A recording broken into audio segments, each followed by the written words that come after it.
मसीह यीशु के खूबसूरत तरीन नाम में, जो नाम सब नामों से आला है, आप सबकी सलामती हो। मेरी तरफ से, मेरी फैमिली की तरफ से आप सबकी खिदमत में मोहब्बत भरा सलाम पेश करता हूँ। खुदावंद अपने निजात दहिंदा का शुक्रिया अदा करता हूँ, जिसने एक और खूबसूरत दिन मेरी और आप सबकी जिंदगियों में दिया और हमें अपने दहने मुबारक और कभी हाथ से संभाला, ताकि हम उसकी शुक्रगुजारी कर सके। आज एक नहायत यूनिक मजमून के साथ आपकी खिदमत में हाजिर हुआ हूं और इस मजमून के बारे में चंद एक लोगों की मुख्तलिफ राय पाई जाती है, लेकिन हम देखेंगे कि कलाम खुदा असल में इसके बारे में क्या सदाकत पेश करता है। ये मजमून है हमारा मेडिसिन एंड फेथ। आए हम सबसे पहले कलाम मुकद्दस में से अपनी रहनुमाई हासिल करें। पुराने अहदनामा में से यिर्मयाह नबी का सहीफा, उसका 8वां बाब और उसकी 22वीं आयत जो है वो खुदावंद के ला तब्दील कलाम में से तलावत की जाएगी, जहां पर कलाम खुदा में कुछ यूं लिखा है। यिर्मयाह 8वें बाब की 22वीं आयत कलाम खुदा में यूं लिखा है, क्या जलाद में रोगने बलसान नहीं है? क्या वहां कोई तबीब नहीं? मेरी बिन्नते कौम क्यों शिफा नहीं पाती? खुदावंद के पाक और मुकद्दस कलाम का पढ़ा, सुना, समझा और कबूल किया जाना हम सब के लिए बाइस से बरकत हो। खुदावंद का शुक्र हो। आज हमारा जो मजमून है वो ये है कि क्या मसीहों को, ईमानदारों को, जो जिंदा खुदा पर ईमान रखते हैं, उन्हें डॉक्टर्स के पास जाना चाहिए या नहीं जाना चाहिए? क्या मसीही ईमानदारों को मेडिसिन यूज करनी चाहिए या कि नहीं करनी चाहिए? क्या अगर हम डॉक्टर्स के पास जाते हैं, मेडिसिन इस्तेमाल करते हैं, तो क्या इससे मुराद यह है कि हमारा ईमान कमजोर है? आज हम इन तमाम तर बातों के बारे में सीखेंगे कि कलाम खुदा इसके बारे में हमें क्या सिखाता है, क्योंकि चंद एक लोग इसके बारे में मुख्तलिफ राय रखते हैं, लेकिन कलाम खुदा की आवाज बरहक है और हरफे आखिर है। क्योंकि बाइबल मुकद्दस के मुताबिक, बाइबल मुकद्दस की तालीमात के मुताबिक, डॉक्टर और दवाई ये खुदावंद की तरफ से एक खूबसूरत नेमत है, एक खूबसूरत तोहफा है जो बनी नौ इंसान को बख्शा गया। क्योंकि खुदा ने इंसान को अशरफुल मखलूकात बनाया, अकल दी, दनाई दी और फहम अता किया, ताकि वो इंसान का बेहतरीन तौर पर इलाज कर सके। शिफा देने वाली खुदा की जात है। जमीन पर जरीहा जो है, खुदावंद ने डॉक्टर्स को बनाया है। हमने ये देखना है कि ये जो मेडिसिन में और आप यूज करते हैं, ये किस चीज से बनती है। मेडिसिन जिन अनासिर से बनती है, वो अनासिर जो है वो ज्यादातर जड़ी बूटियों पर मुश्तमिल है, और जड़ी बूटियां जो है वो जमीन से पैदा होती हैं। और पैदाइश पहले बाब की 29वीं आयत के मुताबिक तमाम तर जड़ी बूटियों को पैदा करने वाली खुदा पाक की जात है। बस फर्क सिर्फ इतना है कि पहले दौर में तबीब होते थे, हकीम होते थे, वो इन दवाइयों को इस्तेमाल करके सादा से नुस्खे और देसी तरीके से दवाइयां बनाते, मरहम बनाते और लोगों को मुख्तलिफ तरीके से शिफा देने का काम करते। आज के जदीद दौर में एलोपैथिक ने क्या काम किया, उन्हीं जड़ी बूटियों को वो रिफॉर्म्ड करके मुख्तलिफ तरीके से दवाई तैयार करती हैं। और जब मैं और आप देखते हैं बाइबल मुकद्दस के मुताबिक, तो वो दवाइयां जो हैं वो जमीन से निकली हुई जड़ी बूटियों से, जिन्हें खुदा ने पैदा किया है, इंसान मुख्तलिफ तरीके से जो है वो उनका इस्तेमाल करता है और शिफा हासिल करता है। जब मैं पाकिस्तान की तारीख उठाकर देखता हूं तो इब्तदाई तौर पर हमारे खित्ते में जो मिशनरीज आए, उन्होंने दो चीजों पर बहुत ज्यादा फोकस किया। इंजील की बशारत के साथ साथ दो अहम शोबे थे जिन पर उन्होंने बहुत ज्यादा वर्किंग की। Number 1 education, number 2 hospital. आप देखें, मेजॉरिटी में हमारे जो लोग पढ़े लिखे नौजवान बेटियां बेटे हैं, वो ज्यादातर लोग जो हैं वो टीचिंग का काम करते हैं। हमारे तमाम नौजवान बेटियां बेटे ज्यादातर आप देखें हॉस्पिटल में नर्सिंग का काम करते हैं। जानते हैं इसकी वजह क्या है? गैर अक़वाम के नजदीक ये एक प्रोफेशन है, ये एक पेशा है, ये एक बिजनेस है। लेकिन मसीहों के नजदीक, ईमानदार लोगों के नजदीक ये सिर्फ एक पेशा नहीं है, बल्कि ये एक खिदमत है जिसे खिदमत समझकर लोग करते हैं। और खुदावंद का शुक्र, खुदावंद की तारीफों का ये दर्द और बोझ जो है वो खुदावंद ने मसीहों के अंदर रखा। आप कलाम मुकद्दस को उठाकर देखें, मुकद्दस लूका रसूल जो है, उनकी बाबत कलाम खुदा फरमाता है कि वो तबीब थे, वो डॉक्टर थे, वो हकीम थे। वो दुआ करने के साथ, बरकत देने के साथ साथ दवाई भी दिया करते थे। आप ईमाल की किताब एंड ऑनवर्ड, मुकद्दस पालूस रसूल के बशारती सफर को आप देखें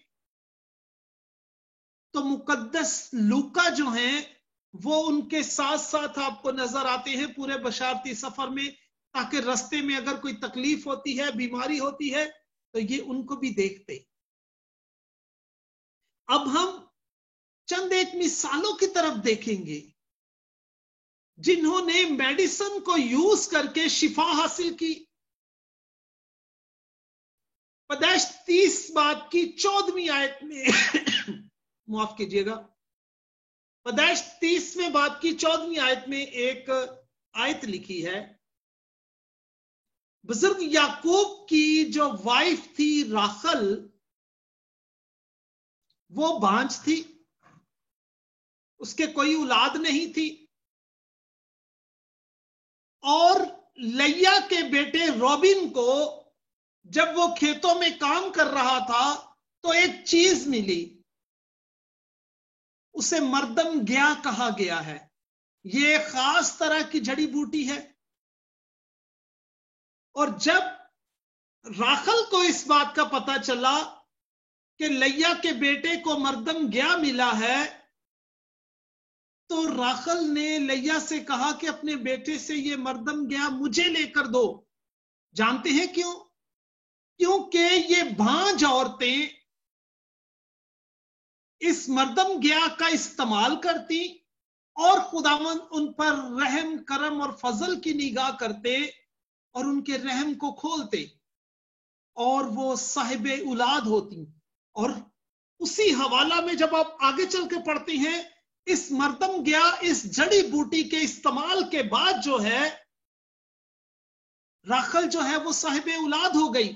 खुदावंद ने उसे औलाद जैसी नेमत से नवाजा। आप देख रहे हैं इस जड़ी बूटी के इस्तेमाल के बायस खुदावंद ने उसके भांजपन को खत्म कर दिया। दूसरी मिसाल हमें मिलती है तारीख के अंदर हिजकिय्याह बादशाह की। हिजकिय्याह बादशाह एक बहुत बड़ा अपने दौर का बादशाह था। उसको एक कैंसर का फोड़ा निकल आया। आप जानते हैं आज के जदीद दौर के अंदर भी कैंसर जो है वो आज तक एक लाइलाज बीमारी समझी जाती है। और इंडिया के बहुत सारे अदाकार इस कैंसर की बीमारी की वजह से मारे गए। आप देखें यसाया 38वें बाब की 21वीं आयत को जब आप उठाकर देखते हैं तो बुजुर्ग यसाया नबी ने हिजकिय्याह बादशाह से कहा, क्या हिजकिय्याह बादशाह तू एक अंजीर की टिकिया ले और अपने इस फोड़े के ऊपर, जो कैंसर का फोड़ा है, जो जख्म है, इसके ऊपर अंजीर की एक टिकिया बनाकर रख दे, तेरा कैंसर जो है वो जाता रहेगा। और लिखा है कि हिजकिय्याह बादशाह ने नबी की बात मानते हुए ऐसा ही किया और खुदावंद ने उसे शिफा दी। खूबसूरत बात, इन्हीं जड़ी बूटियों के वसीला से खुदावंद ने उन्हें बीमारियों से शिफा दी। आप लूका 10वें बाब की 34वीं आयत को जब आप देखते हैं तो वहां पर एक वाक्य मौजूद है नेक सामरी का। आप सब इससे वाकिफ हैं, मैं मुख्तसरन अपने पॉइंट के ताल्लुक से सिर्फ बयान करूंगा। वहां पर लिखा है कि नेक सामरी जब उस शख्स के पास आया जो डाकुओं में गिर चुका था, तो लिखा है कि उसके पास आकर उसने उसके जख्मों पर तेल लगाया और मैं लगाई और उसके जख्मों को बांध दिया और उसे सराहे में लेकर चला गया। तो ये वो सारी चीजें हैं जो बाइबल मुकद्दस के अंदर मौजूद हैं कि मेडिसिन्स को, जड़ी बूटियों को मुख्तलिफ तरीके से इस्तेमाल करने के वसीला से लोगों ने शिफा पाई। अब कुछ बीमारियां होती हैं जो खुदावंद के जलाल के लिए होती हैं, कुछ बीमारियां होती हैं जो इंसान के गुनाहों के बायस उस पर आती हैं, कुछ बीमारियां होती हैं जो बदनी कमजोरी के बायस आती हैं। ये 3 तरह की मुख्तलिफ बीमारियां हैं। बाइबल मुकद्दस में एक वाक्य ऐसा हमें मिलता है, मरकस 5वें बाब की 25वीं आयत। वहां पर एक औरत है जिसके 12 बरस से खून जारी है। वो औरत, लिखा है कि कोई उसने तबीब नहीं छोड़ा, कोई उसने हकीम नहीं छोड़ा, हर एक जगह पर जाकर उसने अपना इलाज करवाया, इवन के अपना सारो मालो मता जो है वो खर्च कर चुकी है, लेकिन उसे कुछ भी फायदा नहीं, बल्कि बीमारी जो है वो मुसलसल बढ़ती जा रही है। जिसने बाद में ये तहैया किया कि मैं अपनी बीमारी के बारे में किसी को बताऊंगी नहीं, लेकिन मेरा ये ईमान है कि अगर मैं खुदावंद यीशु मसीह का पल्लू छू लूंगी ईमान से तो शिफा पाऊंगी। ये देखे, ये भी एक एग्जाम्पल है। इसे कोई डॉक्टर, कोई तबीब शिफा नहीं दे सका, रुपया पैसा शिफा नहीं दे सका, लेकिन मसीह का पल्लू छूने से जो है वो उसे तंदुरुस्ती और सेहतयाबी मिलती है। आज मैंने और आपने देखना है कि इन तमाम तर वाकयात के अंदर मेरे लिए और आपके लिए क्या सबक मौजूद है, हमने क्या सीखना है इससे।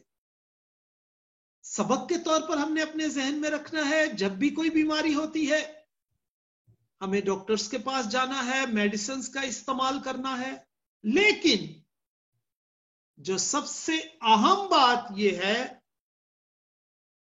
कि हमारा भरोसा जो है वो डॉक्टर्स के ऊपर नहीं होना चाहिए, हमारा तवक्कल जो है वो मेडिसिन के ऊपर नहीं होना चाहिए, हमारा भरोसा जो है वो जिंदा खुदा के पास ऊपर होना चाहिए। जब बीमार बहुत ज्यादा नाजुक हालत में होता है, क्रिटिकल पोजीशन में होता है, आईसीयू में होता है, ऑपरेशन थिएटर में होता है, तो आप जानते हैं जब अटेंडेंट जो है वो डॉक्टर के पास जाते हैं तो डॉक्टर एक जुमला कहता है कहता है हम अपनी पूरी कोशिश कर रहे हैं, आप उसके लिए दुआ करें, क्योंकि शिफा देने वाला कौन है? खुदा। शिफा किसने देनी है? खुदा ने। तो हमें अपना भरोसा इन चीजों के ऊपर नहीं रखना,